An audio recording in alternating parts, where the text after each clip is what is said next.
यदि आप अपनी आत्मरक्षा के लिए मार्शल आर्ट सीखना चाहते हैं और आपके पास कोई ट्रेनर नहीं है तो आप मार्शल आर्ट को मुझसे ऑनलाइन सीख सकते हैं। इस बारे में पूरी जानकारी के लिए ऊपर आ रहे लिंक से वीडियो को देखिए या फिर गूगल प्ले स्टोर से मेरी ऐप माई मार्शल आर्ट को डाउनलोड कीजिए। मार्शल आर्ट सीखने के बाद आप इसे और लोगों को सिखा सकते हैं और इससे काफ़ी नाम और रुपया कमा सकते हैं। Watch my videos if you want to be a fighter, otherwise watch others videos.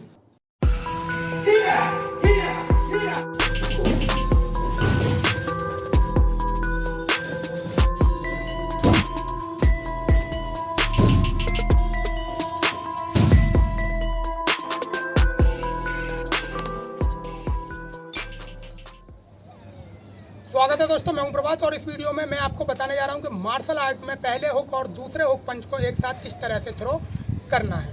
दोस्तों, यदि आप मार्शल आर्ट को सीखना चाहते हैं और आपके पास में कोई ट्रेनर नहीं है तो आप मार्शल आर्ट को मेरे ऐप माई मार्शल आर्ट के द्वारा आसानी से ऑनलाइन सीख सकते हैं। मेरे ऐप को आप गूगल प्ले स्टोर से आसानी से डाउनलोड कर सकते हैं। ऐप को डाउनलोड करने का डायरेक्ट लिंक आपको इस वीडियो के डिस्क्रिप्शन में मिल जाएगा, जहां से आप सीधे ही ऐप को डाउनलोड कर सकते हैं। तो ऐप को डाउनलोड कीजिए, उसमें लॉगिन कीजिए और फिर देखिए कि ऐप के द्वारा आप ऑनलाइन मार्शल आर्ट को कैसे सीख सकते हैं। तो चलिए शुरू करते हैं कि मार्शल आर्ट में पहले हुक और दूसरे हुक को एक साथ किस तरह से थ्रो किया जाता है।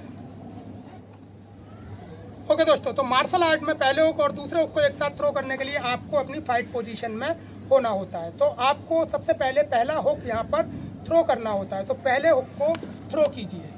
जब आप पहले हुक को थ्रो करने के बाद में वापस लें, सेम उसी वक्त पर आपको दूसरे हुक को थ्रो करना होता है और दूसरे हुक को थ्रो करने के बाद में उसे वापस करके आपको फाइट पोजीशन में आ जाना होता है। तो नॉर्मली पहले हुक को थ्रो करिए, जब आप उसे वापस लें तभी दूसरे हुक को थ्रो करिए और फिर उसे वापस करके फाइट पोजीशन में आ जाइए। फिर से पहला हुक, दूसरा हुक और वापस fight position. Same fight position को चेंज करके पहले आपको पहला हुक थ्रो करना है और पहले हुक को वापस करते हुए आपको दूसरा हुक थ्रो करना है और फिर उसे वापस लेके फाइट पोजीशन में आ जाना है। फिर से पहला हुक, फिर दूसरा हुक और वापस फाइट पोजीशन। फिर से पहला हुक, दूसरा हुक और वापस फाइट पोजीशन। तो दोस्तों, ये है मार्शल आर्ट में पहले हुक और दूसरे हुक को एक साथ थ्रो करने का तरीका। अब मैं आपको बताता हूँ कि इन दोनों पंचेस को आप तेजी के साथ में किस तरह से थ्रो कर सकते हैं। तो नॉर्मली आपको अपनी फाइट पोजीशन बनानी है और दोनों पंचेस को एक के बाद एक थ्रो करना है और वापस फाइट पोजीशन में आ जाना है। तो और वापस fight position, same fight position को चेंज करके और वापस फाइट पोजीशन। तो दोस्तों, इस तरीके से आप पहले हुक और दूसरे हुक पंच को एक साथ थ्रो कर सकते हैं। ओके दोस्तों, तो ये था मार्शल आर्ट में पहले हुक और दूसरे हुक को एक साथ थ्रो करने का तरीका जो मैंने आपको बताया। आपको इसी तरीके से इन पंचेस को थ्रो करना है। तो दोस्तों कीजिए, मिलता हूँ मैं आपसे अगले वीडियो में।